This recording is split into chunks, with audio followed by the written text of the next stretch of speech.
Ladies and gentlemen, it was suggested to the wife that I should lecture here in aid of charity on some topic of general interest. True learning is modest and avoids ostentation. But seeing as it's for charity, the wife agreed, and so I stand before you now.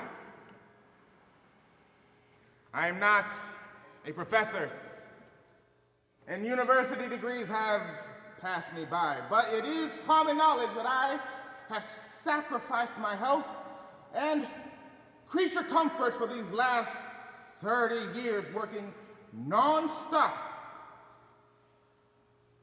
on topics of a strictly academic nature.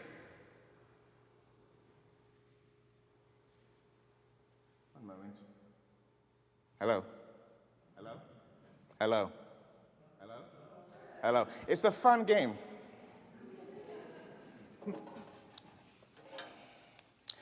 Now, once again, a few days ago, I gave the editor a large article entitled "The Ill Effects of Coffeeitis and Tea Mania."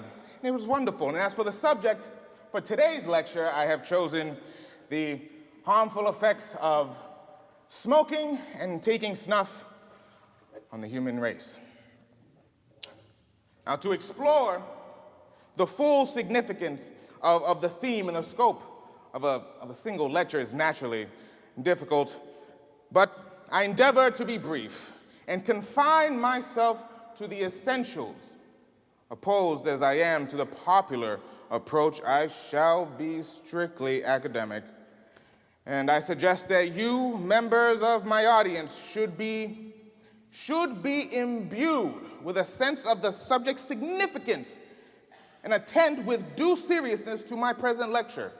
If anyone here is afraid of a dry, strictly scientific speech, frivolous as he may be, you may stop listening and go. Proceed.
Very well, I shall commence. Now, your attention, please. I should like to ask the doctors in the audience to pay particular attention. My lecture is a mine of useful information for them, since nicotine not only has harmful effects, but is also used in medicine. For instance, it was prescribed to my wife in the form of an enema on the 10th of September, 1871.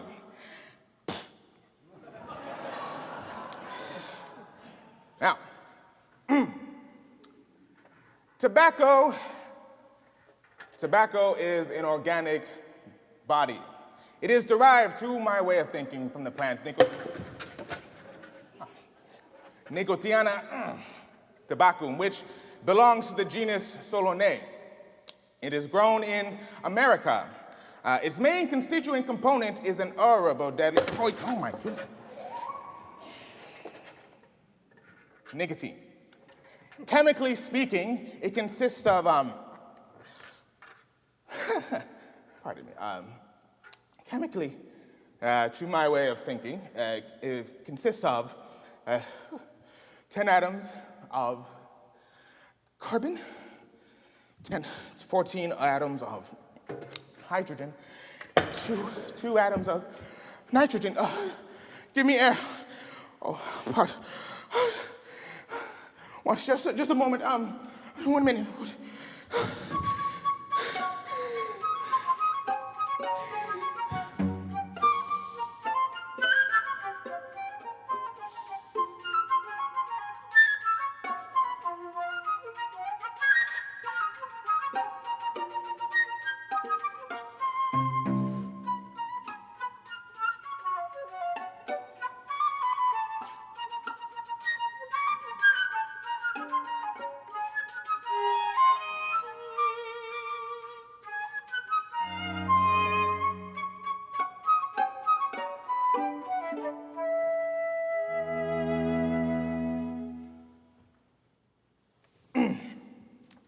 That will do.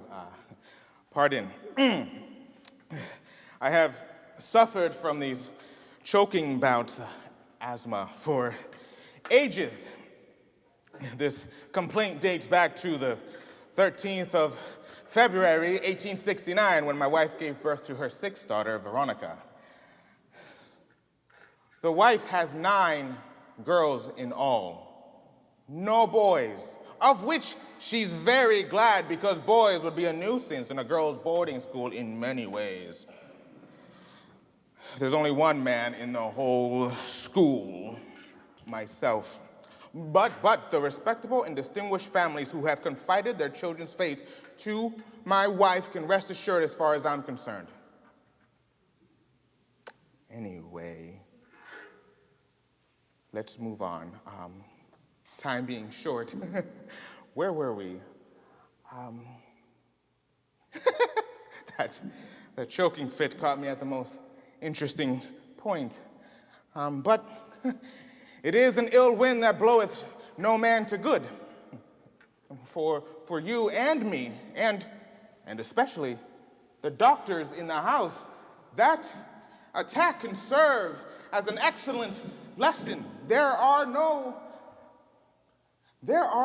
effects in nature without cause. Therefore, let us seek the cause of my present choking fit. No.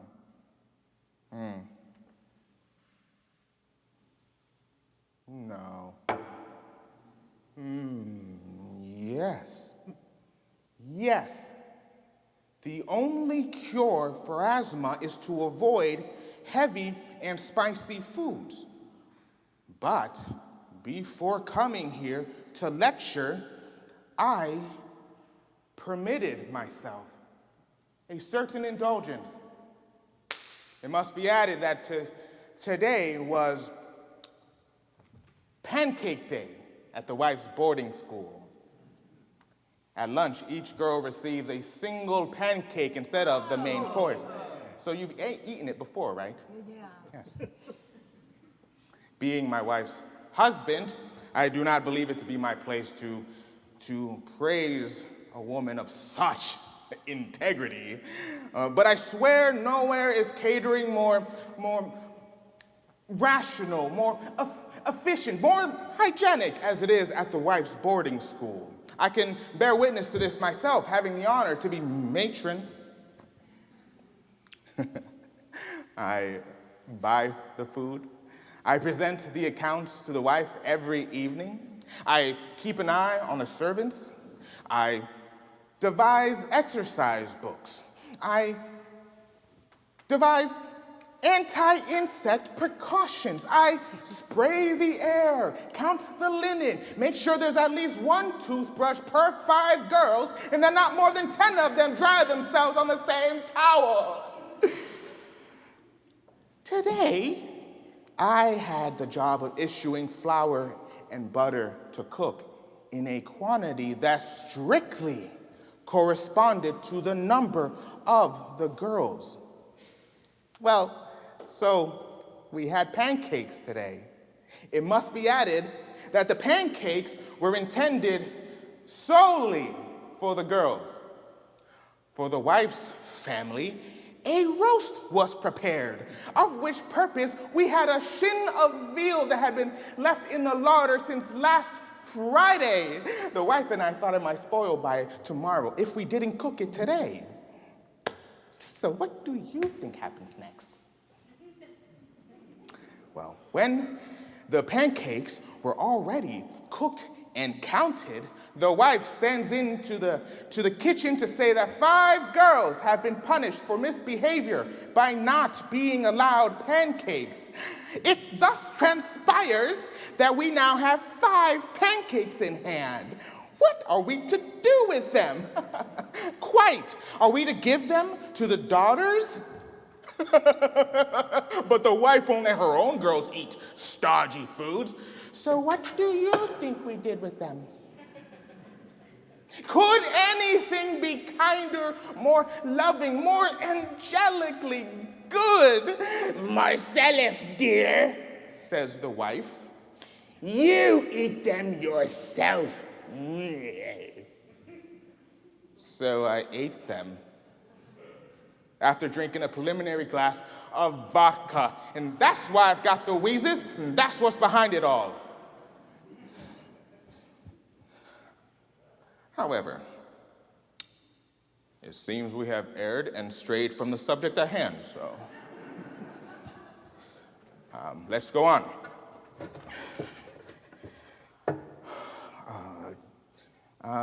Chemically speaking, nicotine consists of, chemically speaking, nicotine consists of, I suggest you memorize this formula. Chemically speaking, did you guys you see the notes? No. You memorized them for me. Oh, of course you didn't. You have that thing there.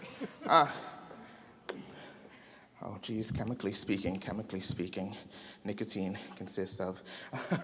A chemical formula is a great standby. I forgot to say that besides being matron, I also have the job of teaching mathematics and physics and chemistry and history and geography and visual aid. And these subjects apart, the wife's school supplies tuition in German, French, English, needlework, scripture, music, dancing, and deportment. As you can see, it has a larger curriculum than grammar schools. Not to mention, the food and the comfort. And you get all of this for practically nothing. That's what's so fantastic.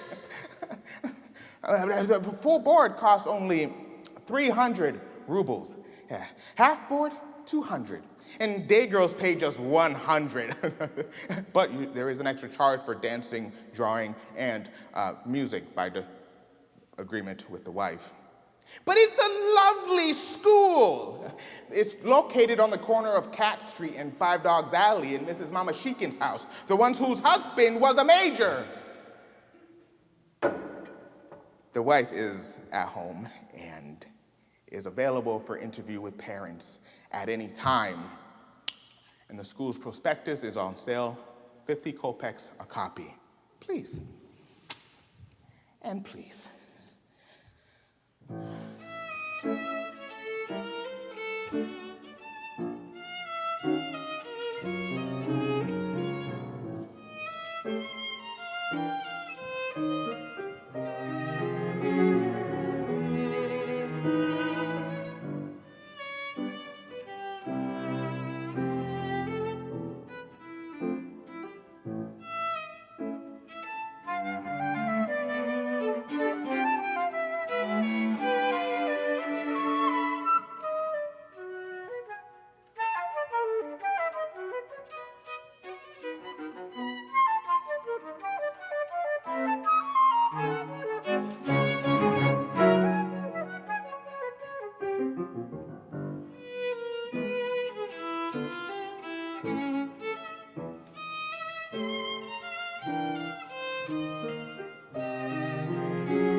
So I suggest you memorize the formula.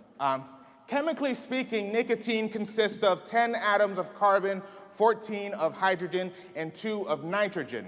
Kindly make a note of that. It contains a colorless liquid, which smells like ammonia. But what matters to us, actually, is the immediate effect that nicotine has on the nervous centers and the muscles of the digestive canal. Oh, Lord. Oh. God. Ah, these girls have been mucking around with it again. Ah, wretched, miserable girls. Yesterday they put face powder in my snuff box. Today is something with an acrid stink. Oh. God only knows what it's doing to my nose. Rotten, nasty little girls. Perhaps you think that this misdemeanor argues a lack of discipline in the school. But no, it does not. It is not the school's fault. Indeed, no. It's society's fault. It's your fault. Give me your hand. Families and schools should march hand in hand.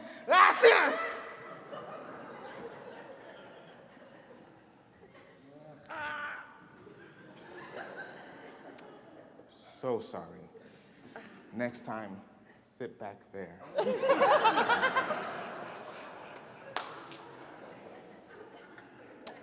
But let's forget it. Okay.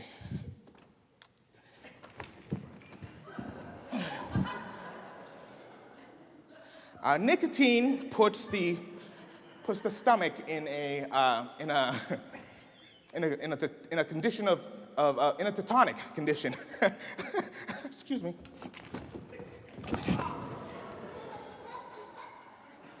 That is to say, in a condition of tetanus. Oh, God.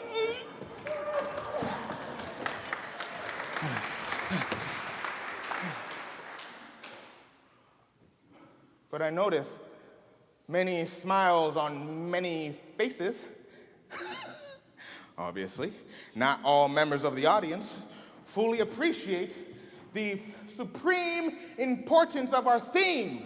I mean, some even think it funny when they hear the hallowed austerities of science proclaimed from the podium.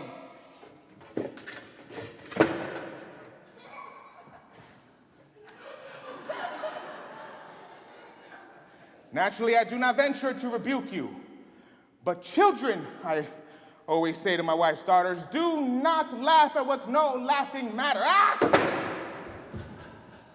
Write something!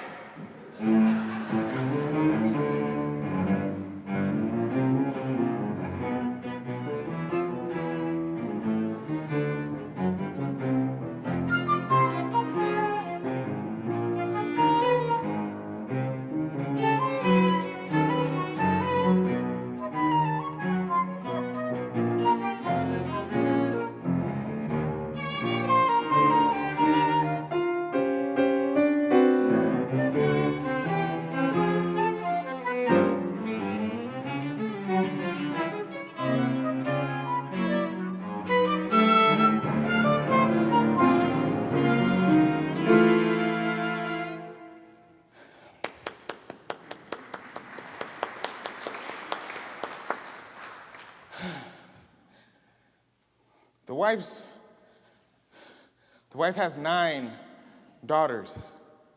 Anna, the eldest, is 27, and the youngest is 17.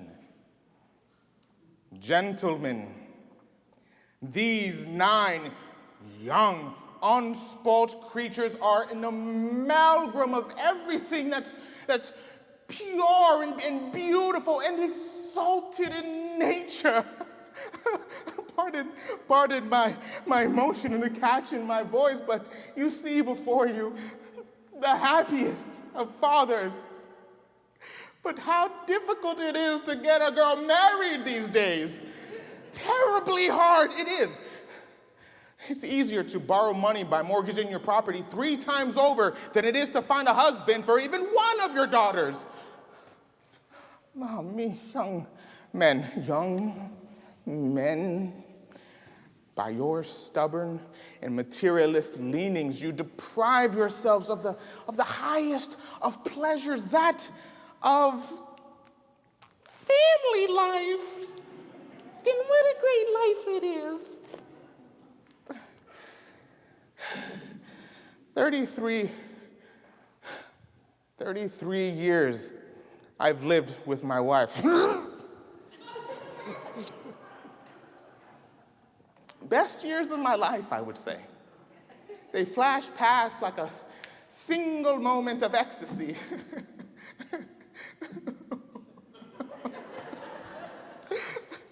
How often I have distressed her by my weaknesses. My poor wife.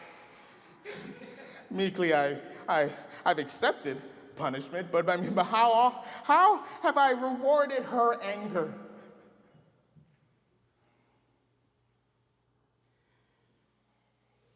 The reason why my daughters have been so long finding husbands is because they're shy and have never met any men, because the wife can't give parties and she never has anyone in for a meal.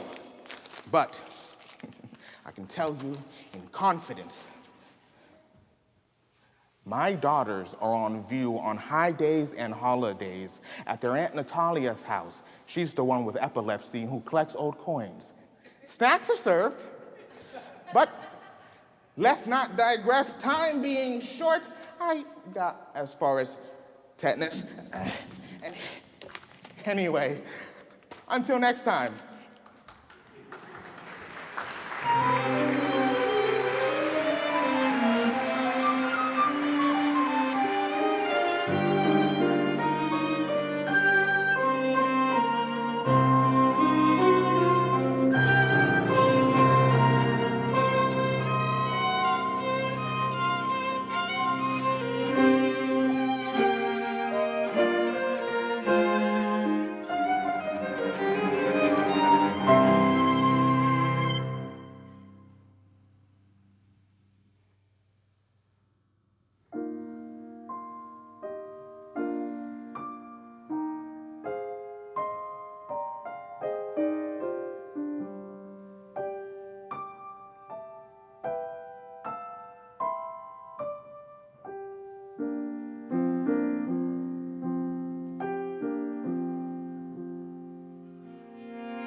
Ladies and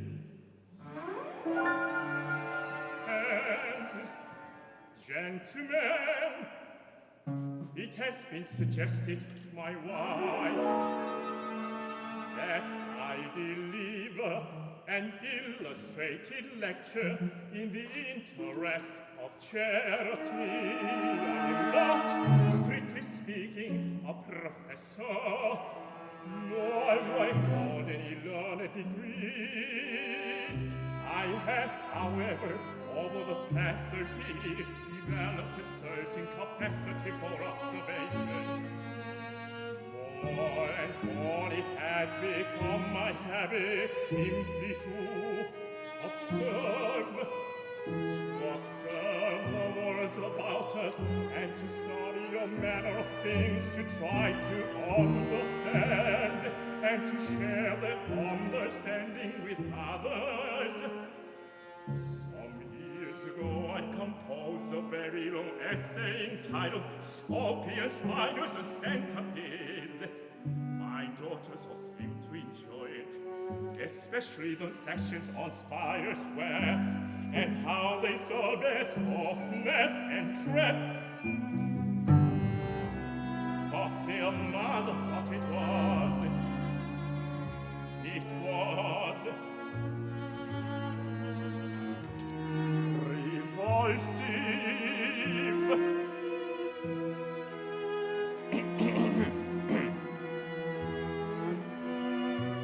Repulsive.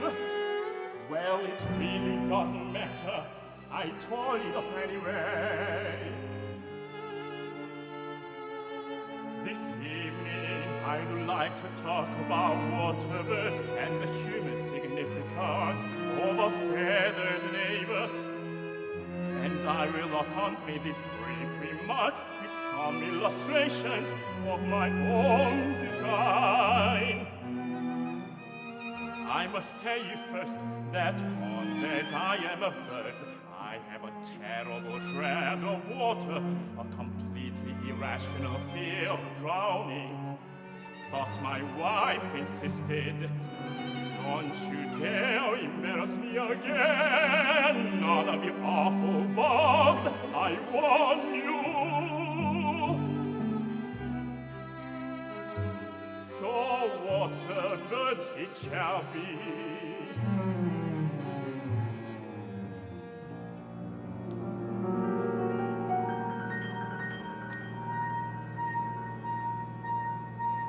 Here we have a family of cormorants, Alacrocorax cargo.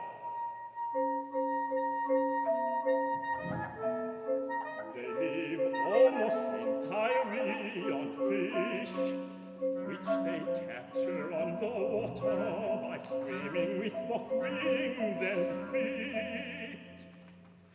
Shy creatures, really, despite their stern appearance.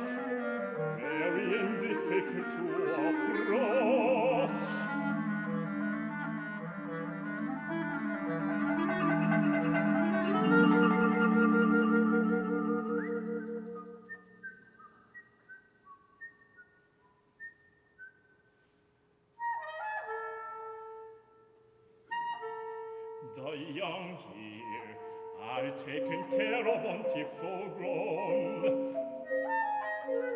Why, I have seen as many as 6 full-grown children virtually crowding the parents out of their own house. Excuse me, I mean, their own nest.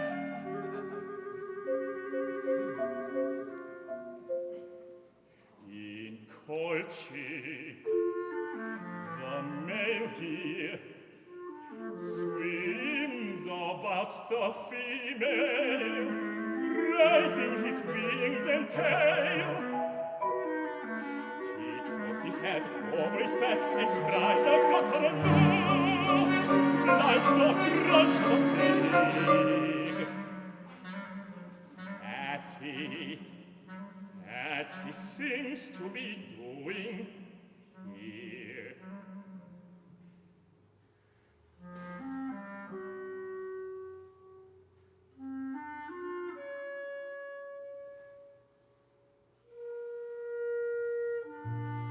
Whereupon the female meekly sinks beneath the water, why the male sinks down above until only his head is to be seen. For a while, all is quite still. Then a rippling starts, spreading out around him. Suddenly the water seems alive. Soon both swim up and swim joyously in little circles about each other.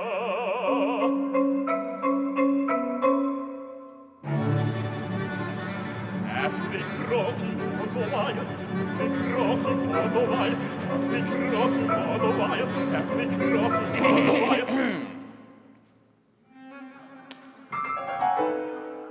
I beg your pardon.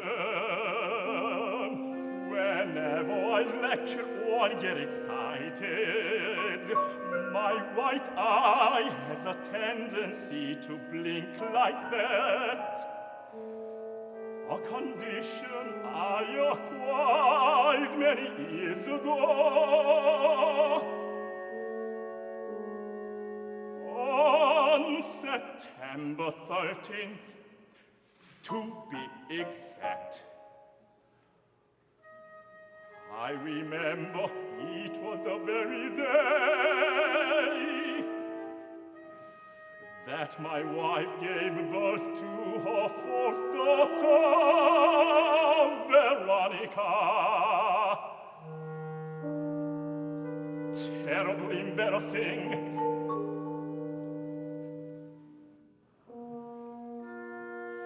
My condition, I mean, all her daughters were born on the 13th. Was she, however, as our time is short,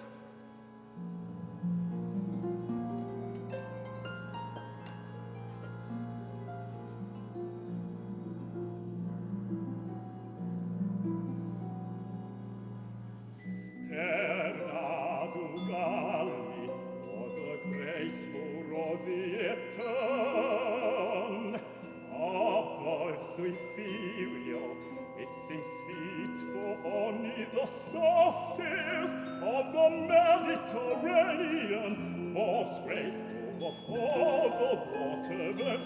They hover so lightly over the waves, I call them hummingbirds of the sea. The embodiment of youth and joy, they are readily identified by the elegant shapes which tapers and swells in lines of matchless beauty, from the slender pointed beam to the long snow-white wings. But possible, I should like to point out the delicacies and rosy flush of their breasts and underparts.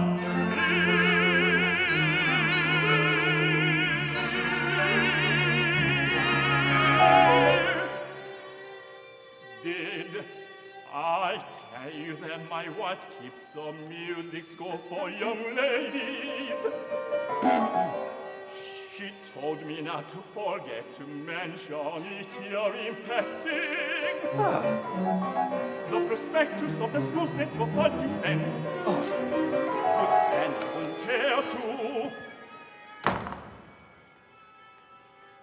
I could probably let you have one for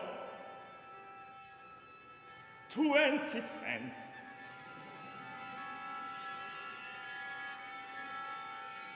No. 13 cents.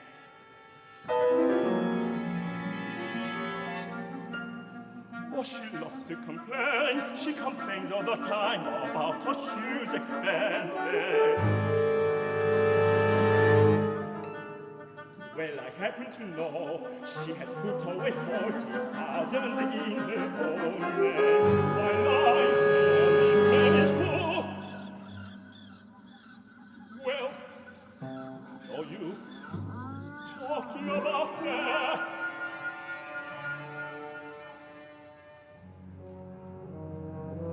I take care of the housekeeping. I buy the provisions, look after the servants, keep accounts. What does catch eyes? Oh, that is easy, as you might think. Yesterday, for example, running money circles, trying to do a dozen different errands, I forgot to buy butter and eggs.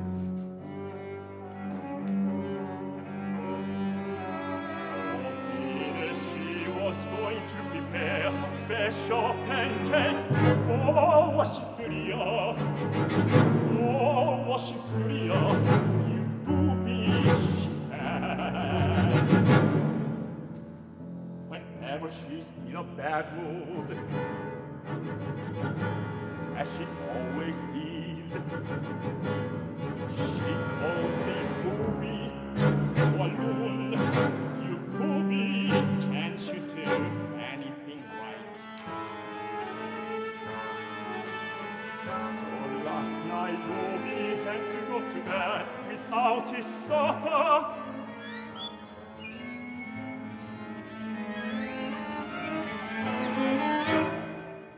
So, shall we proceed?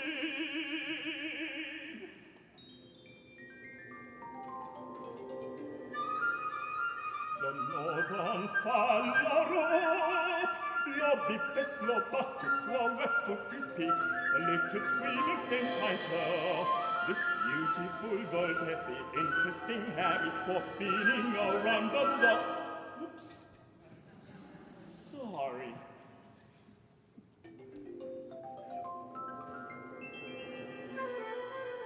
The northern Falarok, lo bippes, lo battus, lo wet-footed pig, the little sweeting Saint Piper. This beautiful bird has the interesting habit of spinning around on the surface of the water, creating tiny waters in order to stir up the miniature marine life on which it feeds. The female up here is the larger and brighter color, reversing the usual rules. It is even thought that the female does the courting.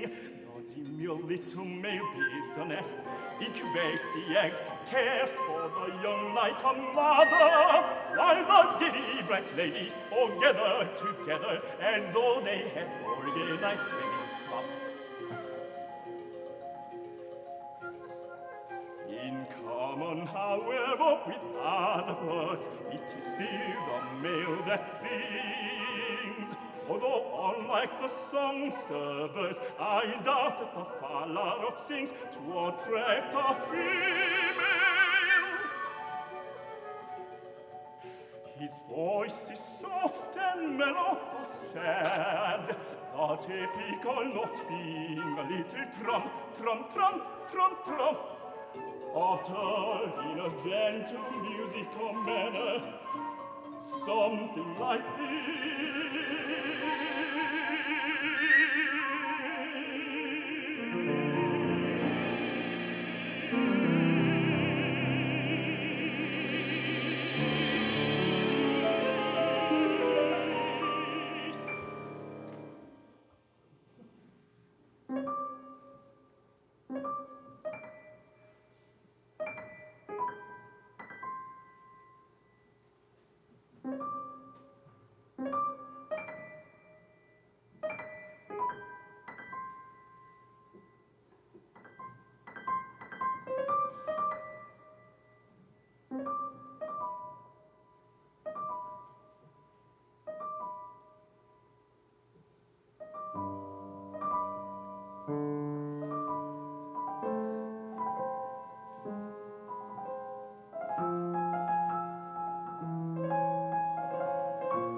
music, I mean.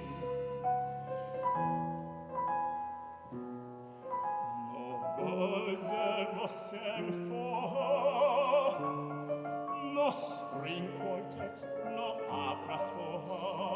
She won't even sing hymns in a church to save one soul once to every man and nation. Come the moment to decide, and it is the brave man chooses by the coward stands aside. New occasions come but rarely, offering each the blooming light, and the choice of life forever twixt the darkness and the light.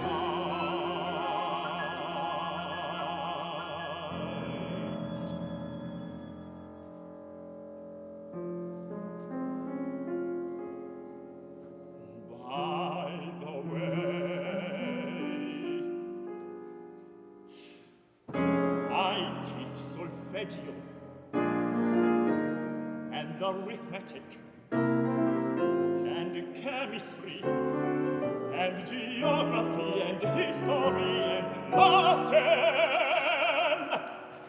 and Latin and Latin and Latin, Latin. Lobipes globatus, fala crocorex carbo.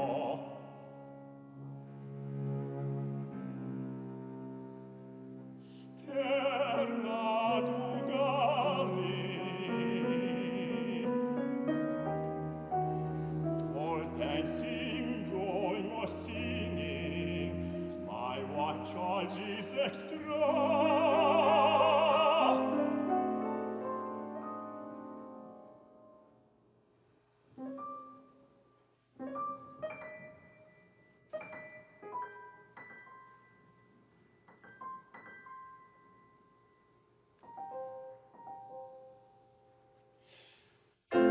I also teach dancing and drawing and singing.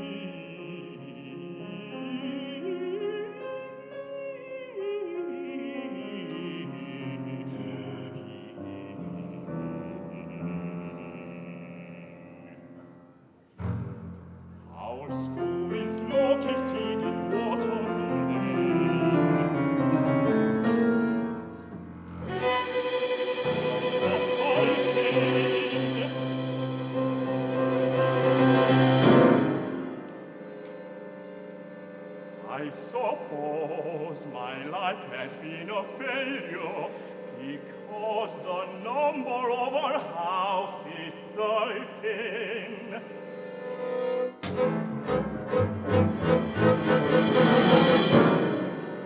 And all my daughters were born on the 13th.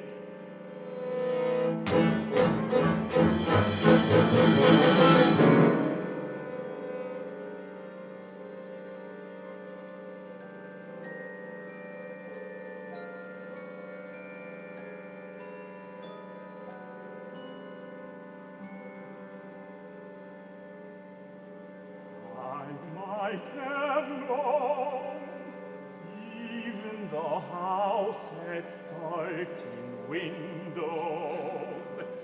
14!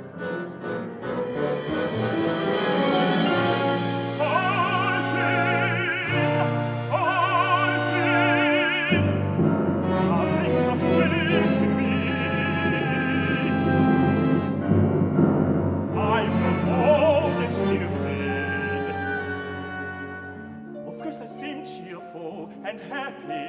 After all, here I am, delivering a lecture on the habits of water birds. Oh, but if you only knew how I long to cry out at the top of my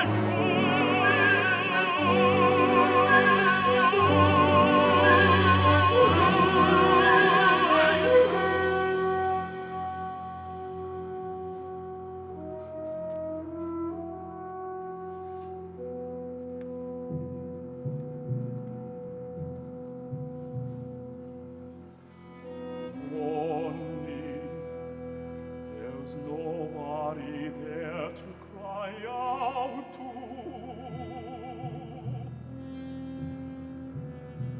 Your daughters, you will say, ha ha, my daughters.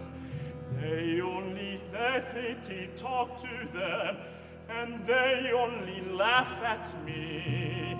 Latin I taught them, and singing and drawing, and then much they managed to learn from her. Oh, sometimes I yearn to fly away to the ends of the earth. To fly away like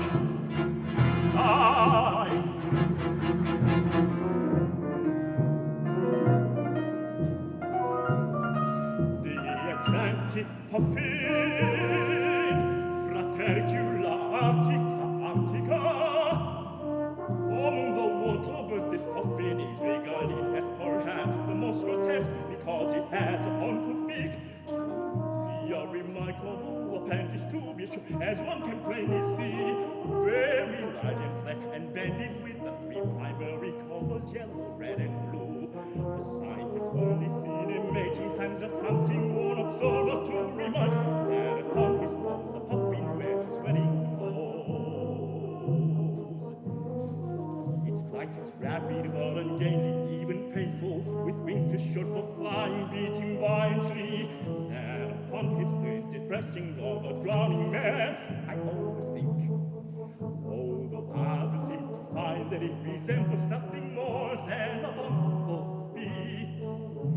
In any case, the Christian is so awkward that my girls made up this little rhyme about it, which I quote: whether at rest or on the wing, the puffin is indeed a curious thing. It is indeed a curious thing.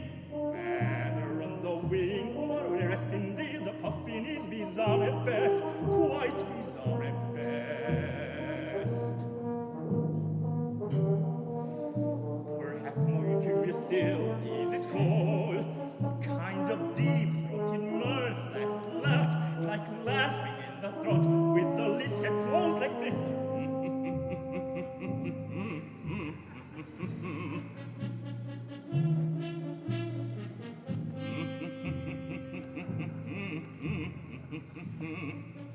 I might add that they remain mated for life.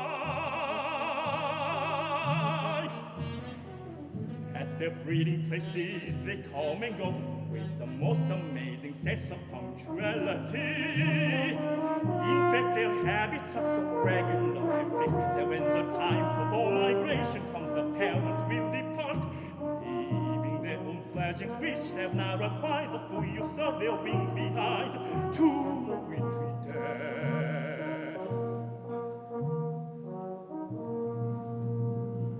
Did I mention that we have 7 daughters? No, I'm sorry, 6, I believe.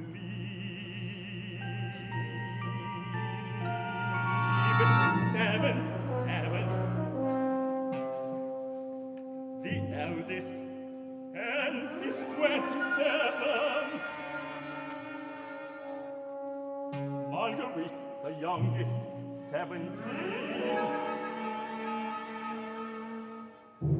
I have been married 43 years. The blessings of my life, roughly speaking, they have flown by one brief moment, one endless, miserable moment.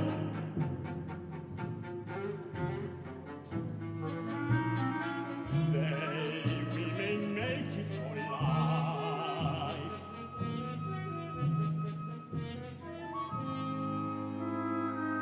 As I was saying, our girls are not yet married. Not a one, and do you know why? Because no man has ever yet but us and eyes on them. And why? Because my wife refuses to give parties. And why? She never invites anyone to dinner. But why? Because she's a stingy, irritable person of probable life. And that is why no one ever comes to our house.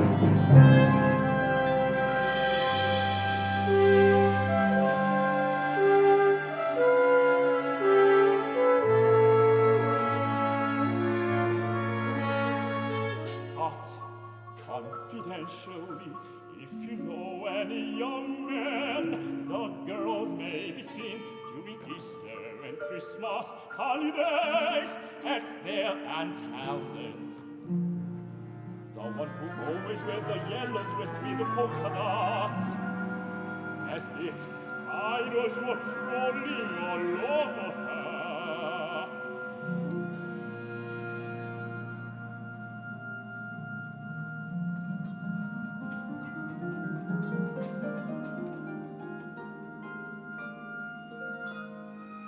She serves refreshments too,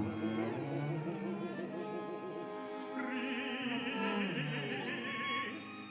So when my wife isn't watching, one can really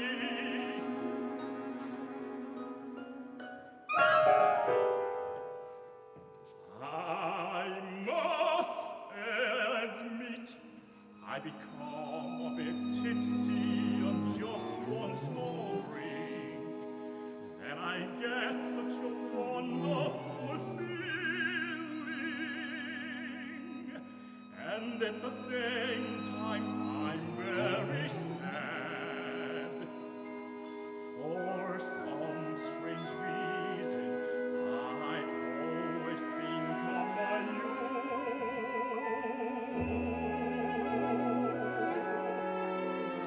And then this overwhelming urge to run away, to throw everything over and run away without ever looking back.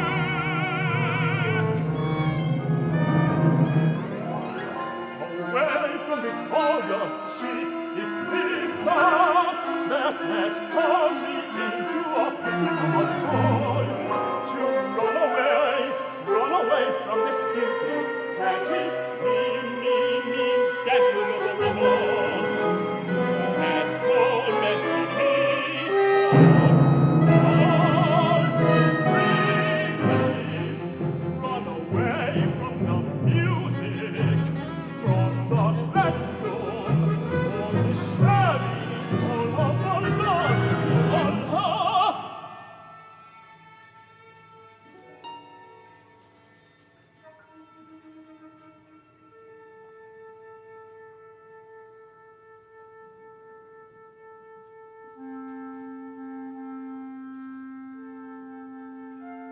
And come to a halt somewhere far, far away in a field, and to stand there alone and motionless, like a tree or post, or a scarecrow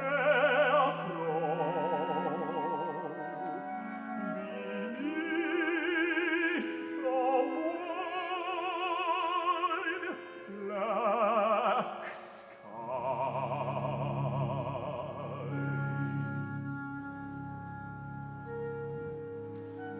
And all night long to watch the bright moon, the silent moon,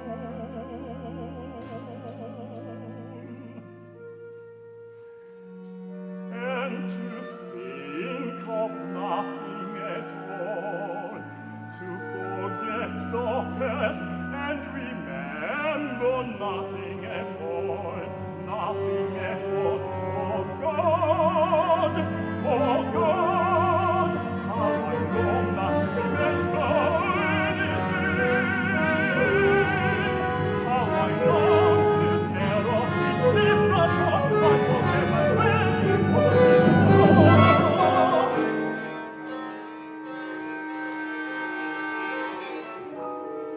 in which I'm forever giving lectures in the interest of charity.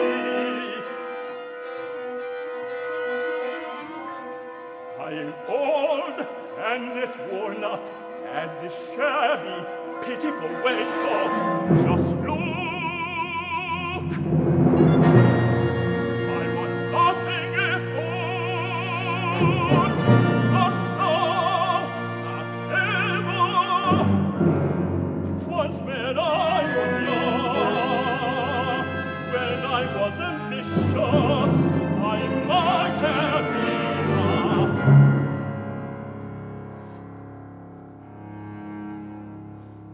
I planned, I hoped,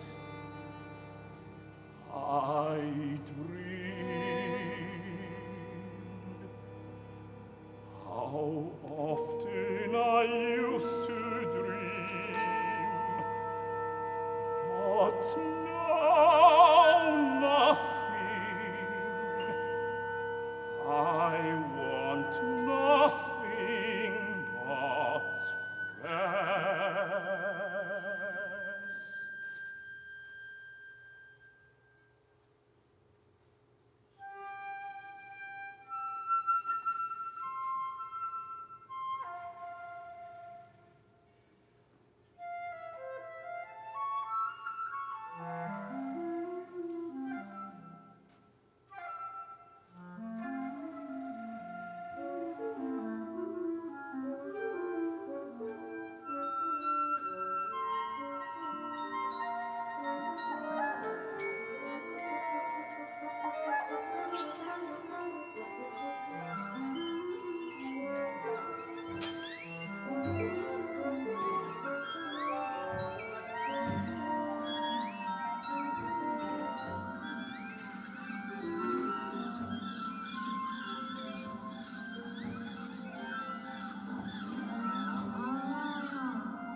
precepts.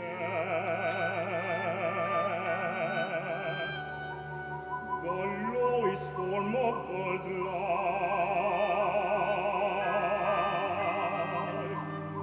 this my swift running water, keeps to the gentle eddies near the banks.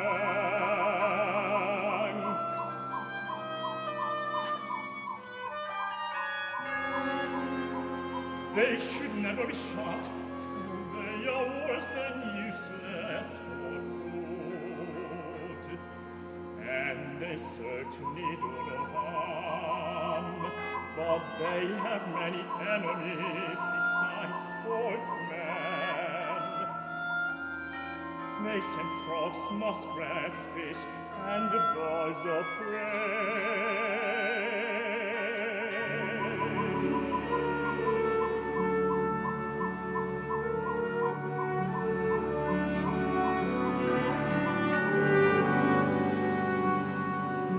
Once I climbed on a enormous pine tree to the nest of the bald eagle.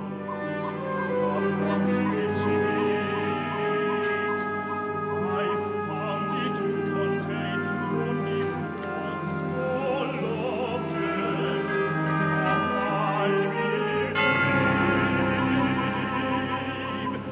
its feathers still damp, and the blood spots on its head,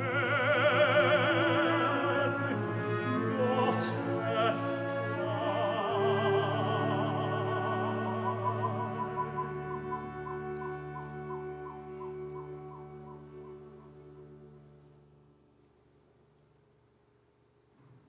It has the peculiar habit of sinking backwards in the water when confronted by a predator or a threat, without leaving so much as a ripple to mark the spot where it disappeared.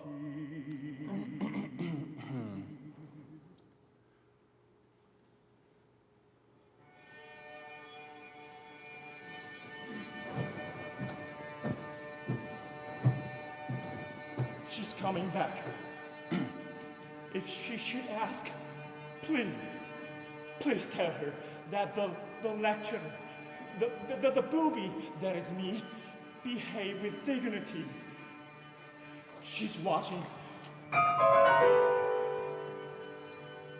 The time is up, I see. And so, in closing, I wish to leave with the hope that you have enjoyed our little chat about the waterbirds. It would please me greatly to think that the illustrations have, in some small way, helped to see with keener vision the incredible riches of life in nature's grand design, and perhaps in some not too distant future, I might return to speak to you as appropriate slides about scorpions, spiders, and centipedes.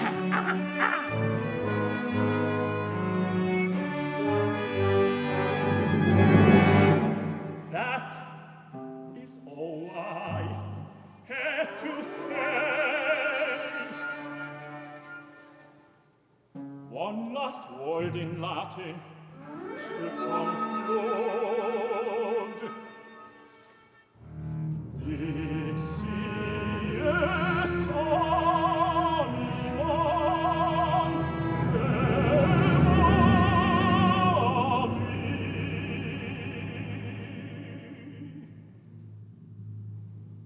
or as I like to translate it,